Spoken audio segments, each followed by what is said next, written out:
So I briefly touched on this when we did the Punk video from, what was that, a couple weeks ago now at this point? I am totally unsatisfied with the coverage at large for professional wrestling, okay? I feel like maybe I'm in the minority on this one. Maybe there are people out there who think like I do, who love professional wrestling as well. And I'm talking like real professional wrestling, not storylines, not characters from other companies out there that have tried that and continue to try it and continue to fail. I like what All Elite Wrestling is doing. I like what New Japan does, okay? I like that kind of wrestling. I like that kind of stuff. I love to learn a little bit more about Joshi wrestling as well, but hey, there's only so many hours in the day. But when it comes to the coverage, like all of the big YouTube channels, like you got your What Cultures, you got your Cultaholics, you got your Wrestle Talks and the rest of them, all of those UK kids, and then even on the United States side, like I don't even know, really, just the big ones that get promoted all the time. They all have their political leanings, and it's all very much one side. Like, they'll unironically have their Black Lives Matter endorsements on the beginning of their videos. Like, what the fuck? And then they'll be openly telling you to go vote for Labor in the previous absolute shit-kicking that the Conservatives gave them in the previous, what was that, 2020 election? Or 2019 election, my mistake. Like, it's all on one side. Or if there is some loudmouth on the other side, like, what's his name? JD from New York or some shit like that. Like, he's got a big channel. He's got a big following. But he's just so abrasive and, like, not in a fun way. It's just loud, shouty, angry crap. I don't really care for it that much. There's a couple of people out there that do it decently, but like I said, I'm if you guys don't like this, that's fine. I just have a big love for professional wrestling, and I think that my voice, I can add something to the conversation, something a little bit different, something more akin to what I like to do with my other coverage, because I'm very passionate about the news and what's going on there. You guys know that. That's the primary topics on the channel.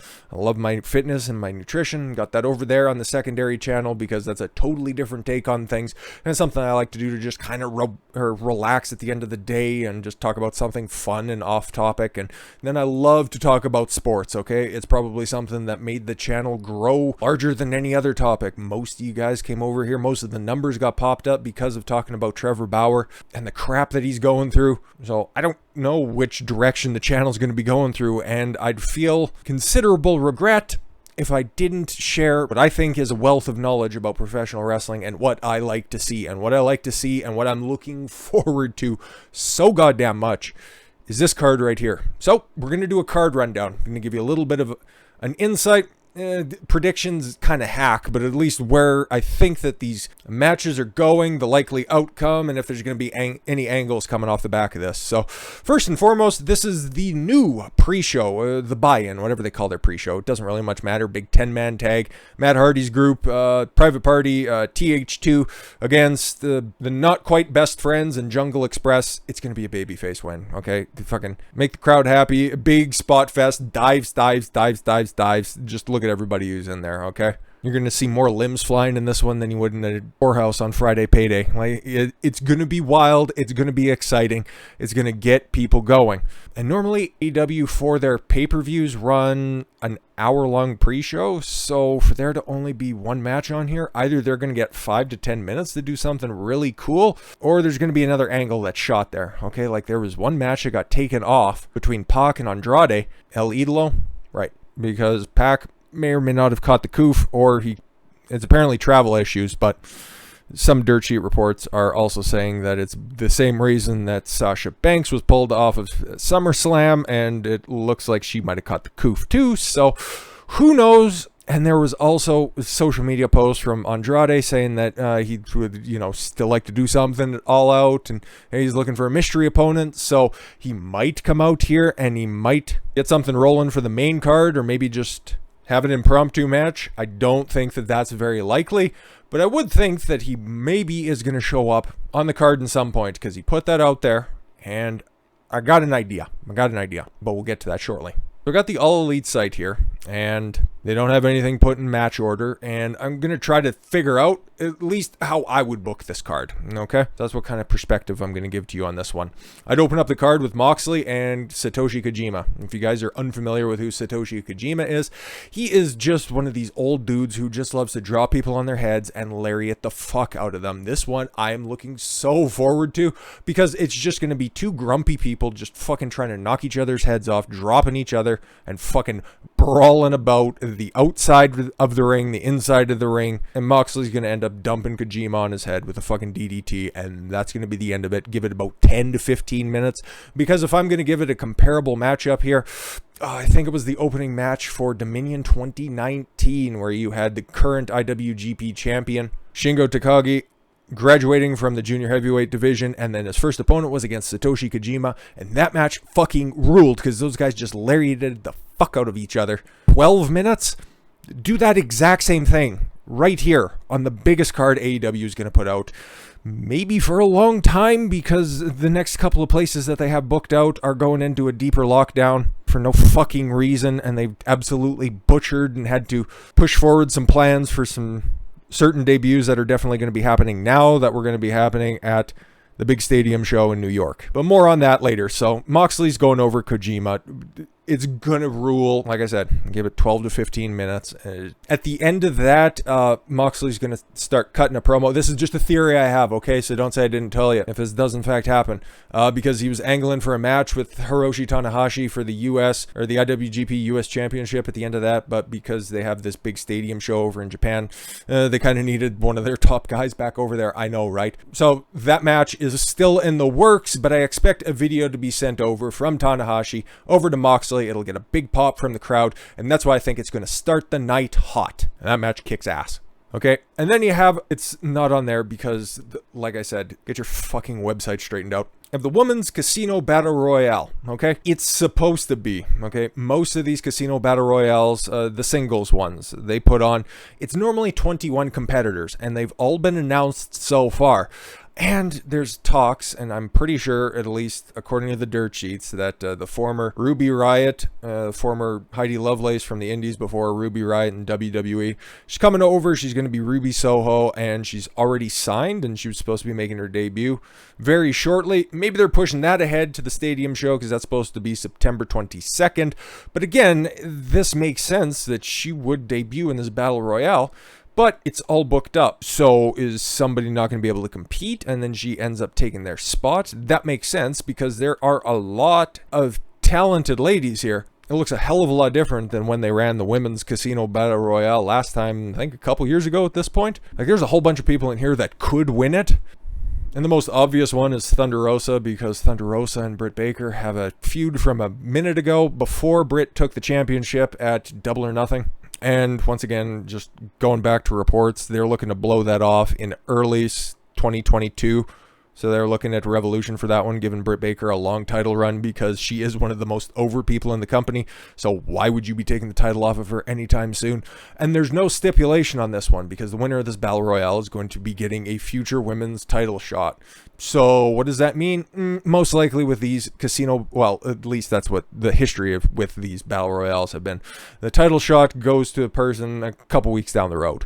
So somebody who's going to be the filler. We kind of know the end of the Britt Baker reign. There's just a lot of fucking legs in this one. So I wouldn't anticipate Thunder Rosa wins, but because they have the open future title shot stipulation there, that's leading a lot of people to believe that. I'm not buying that one. There's a few names that stick out, okay? For me, I think Big Swole, okay, because Britt Baker and Big Swole were doing something before the pandemic went down and Swole went away for a minute. I think they could reignite that just for a little while. Riho, the first women's champion and somebody who's been away for a while, but now she's moving to America, so maybe just running back that program. They never really did anything, and then that would add a little bit more legitimacy to the title reign of Britt Baker, so I could see that happening.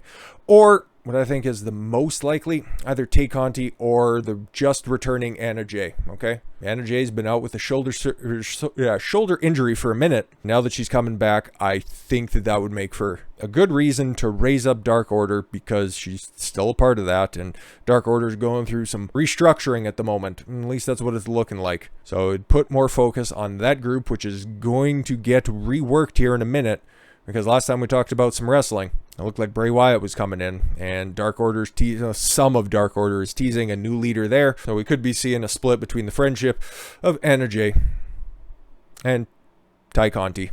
Them going off in what? Dark Order Black and White, and then Dark Order Wolfpack. So there's a few names that stick out there, but if I'm going to go with one specifically, Anna Jay. Anna Jay. But don't be surprised if it's Ty Conti, even Kiera Hogan, no relation, or Riho.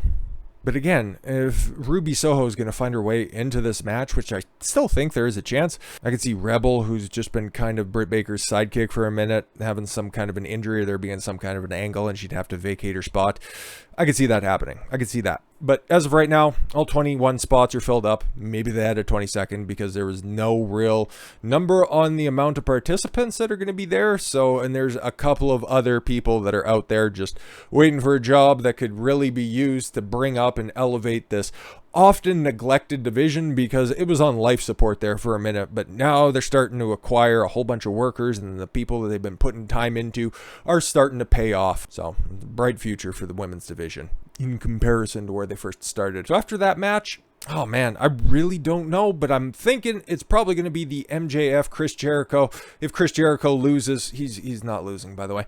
He will never wrestle again, okay? Because, okay, Chris Jericho has done this for fucking ever, okay? If I lose this match, I'm going to be going away for a while, and everybody starts to speculate, oh, Fozzy has another tour coming out, and oh, he already lined everything up, and oh, he's been doing a lot of commentating lately, so maybe he's just going to go ahead and he's going to do that, because he mentioned that in his interview several times, that, oh yeah, he'll just go sit at the commentary desk, and he's already done so much for the company. What else can he do? Well, he has an entire stable that are outside of Sammy Guevara, really not doing anything, and there's something that can be done there still, okay? And outside of the Stadium Stampede match, Chris Jericho has never beat MJF. And still, the end of that Stadium Stampede match was Sammy Guevara pinning Shawn Spears, so MJF is 3-1 against Chris Jericho.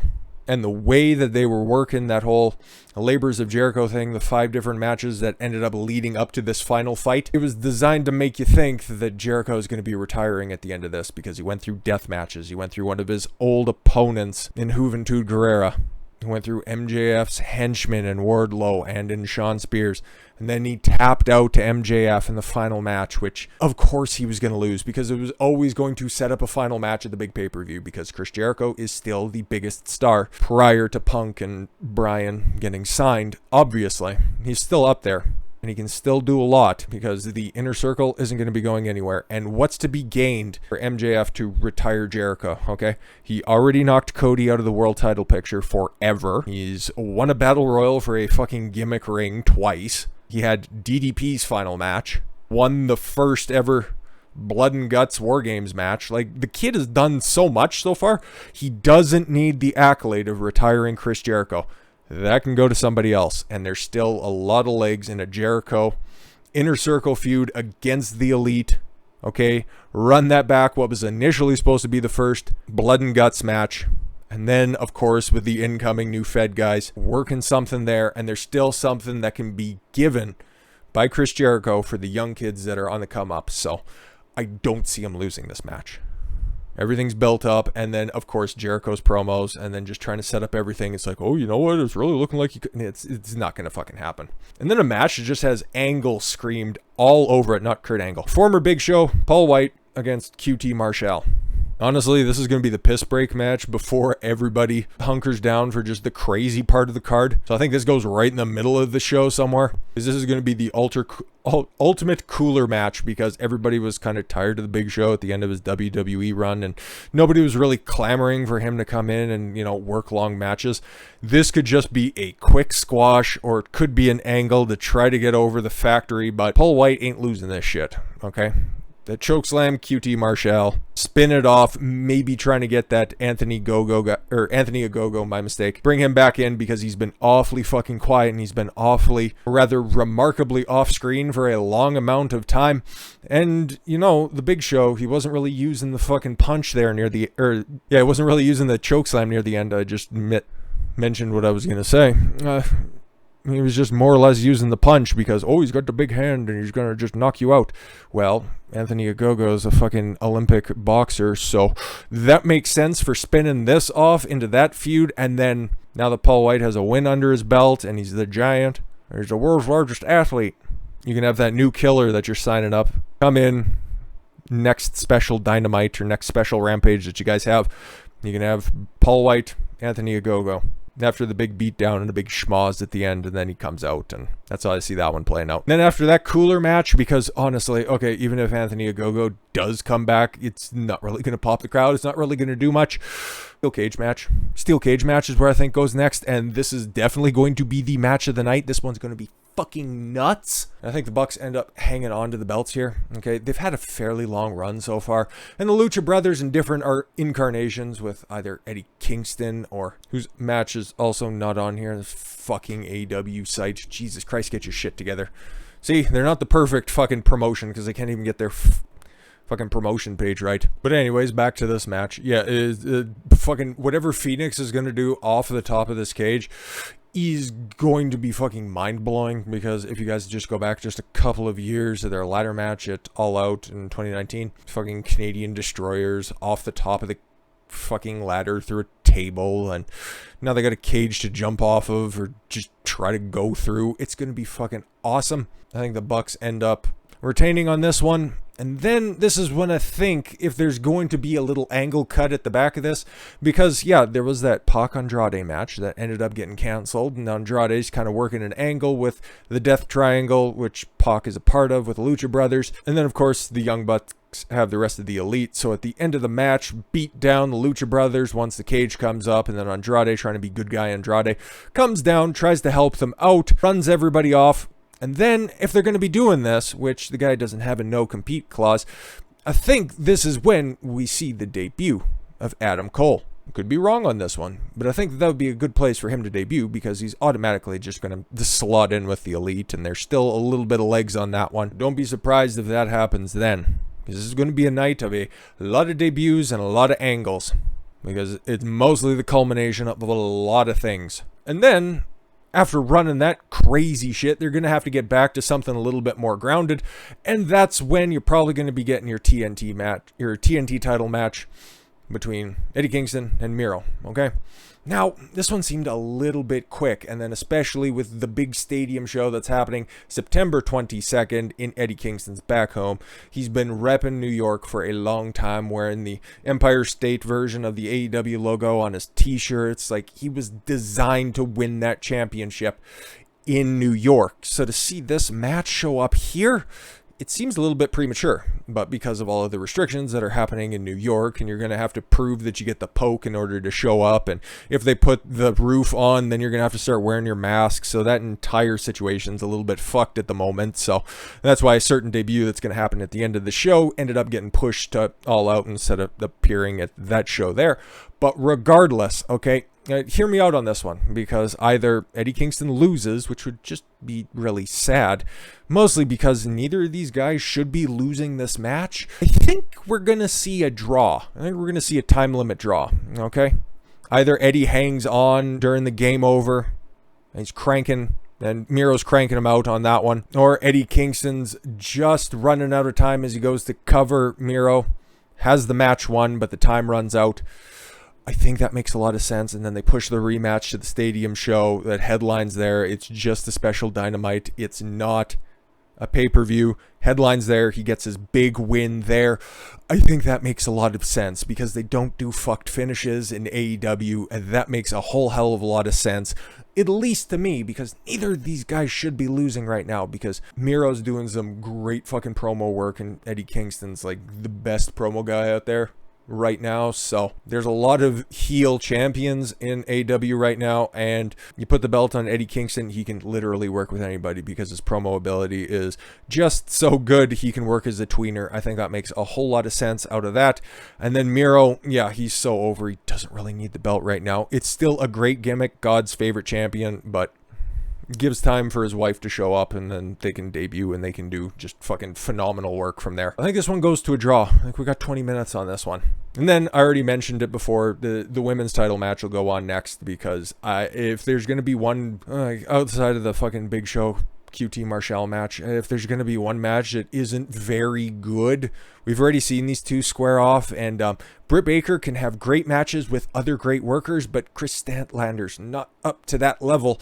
So if there's one match that's not going to live up to expectations, it might be that one. Kris Statlander is not fucking winning this championship unless something horrific happens, which I do not wish for, obviously. And Britt Baker's like white hot. She's probably one of the most over people in this company, so if not the most. And plus, they're already planning Thunder Rosa for like fucking February at Revolution, so let's be completely honest. She ain't losing to nobody in the fucking near future. And again, that's why you have the Women's Battle Royal on before, so you have the winner of that either come out and square off with Britt at the end of the match, or she's sitting at the top of the ramp, something like that, to just build that up quickly, but not too quickly. Push it off for a couple of weeks. If there's going to be like a Thanksgiving Day show, something special like that, a Halloween show, fucking run it then. I think that makes a whole hell of a lot of sense. Then, of course, the two main matches up top, and it's going to be no surprise. There's going to be no fucking swerve booking. Nobody's going to be throwing a curveball on this one, except I think that the co-main event is going to be the world title match. Okay? Kenny Omega, Christian Cage. Christian, hey man, those two had a great match on this opening Dynamite for the Impact title. Christian ended up pinning Kenny.